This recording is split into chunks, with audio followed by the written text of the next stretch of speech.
Now here's a kind of place right here that kind of takes me back to my childhood looking at all these baits. This is Americana. This is, when I was a kid, I could spend hours in here. Now I could spend hours looking at the baits or all the daggone trophies on the wall.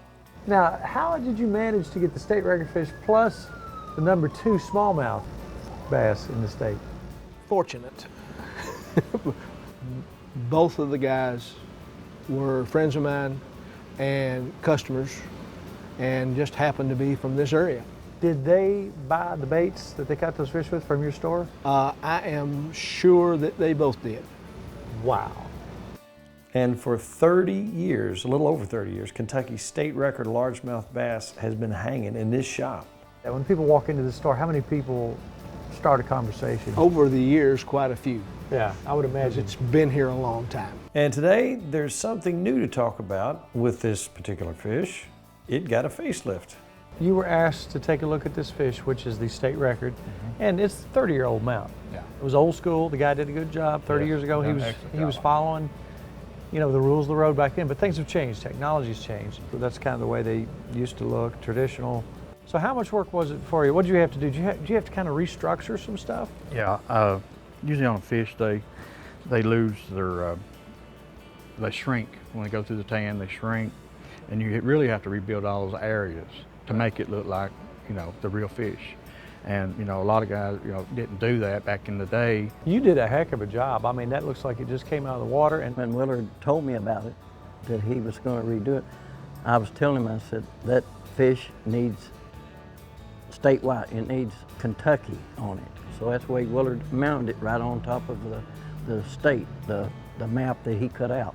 But there's only one real story on Kentucky's state record bass, and guess what? Here's the guy who knows all about it.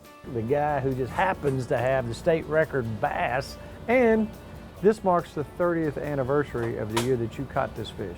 Play the whole story out for us. Like I said, we was kind of fatigued. We'd been fishing all night, you know. We hadn't had nothing big, just a lot of good small fish, and happened to throw up there, and then the lake just opened up. I mean, it literally opened up whenever that thing come walking across the top. How'd she fight? Stayed up on the bank? No, she actually run the banks, right down the banks. She was, I guess, trying to brush me or whatever, you know. Trying to hang up on something? Yeah, that lake 30 years ago was pretty brushy, and she just run the banks, and I mean, she went long runs. Do you start thinking, this is a big fish, I might want to have it looked at? Oh, I was heading end away as soon as I caught it. I was running anyway. I couldn't cast, couldn't do nothing. I was tore all to pieces. So where'd you go? Where'd you take the fish? We first went up to the dock there and weighed it out on a set of scales, and they told us it wasn't official for, you know, as soon as everybody seen it, they knowed it was really close. So then we went on up to a set of meat scales up at the store and had an official weight on it. 13 pounds, 10.5 ounces.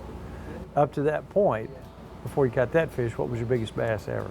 Probably 5 pounds, just round it off. Nothing nowhere close. Nothing like that? Yeah. Now, we did a show with Delbert Grizzle, who had 2 state records out of Greenbow Lake years and years ago. Did you ever meet Delbert? No, never did. But I guess you knocked him off the post, right? Mm-hmm. But now he must have been quite a fisherman. He had too. He had very particular things that he did. Do you have any secrets that you're willing to share? Yeah. But no, we've all got our few little twerks, I guess, that we want to keep in our back pocket. Now, the obvious question is people will say, what bait were you using? What were you using? Spinnerbait. What color? Black. Black. Black spinnerbait. Double willow leaf, one, No, just one? Single, big blade. What is it about that lake you think that has the potential for there to be big fish in there?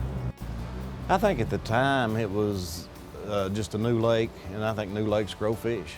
And I think the little lake down around Lincoln County there's the one I'm keeping my eye on for perhaps the next one. Yeah. And I may be wrong. You know, Woods Creek could give up another one, but I think the new lakes is the key to growing a lot of big bass.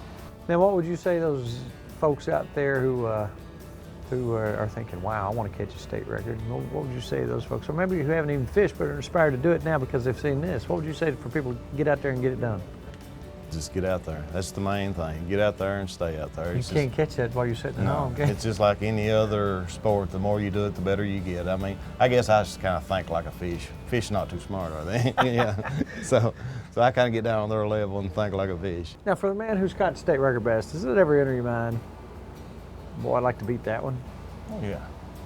You still try on occasion? Yeah. Does it? How much at play is that, or do you just think it'd be a nice idea?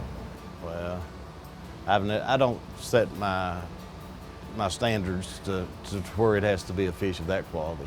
I mean, to me, that's a once in a lifetime thing, and just call me lucky for a period, you know.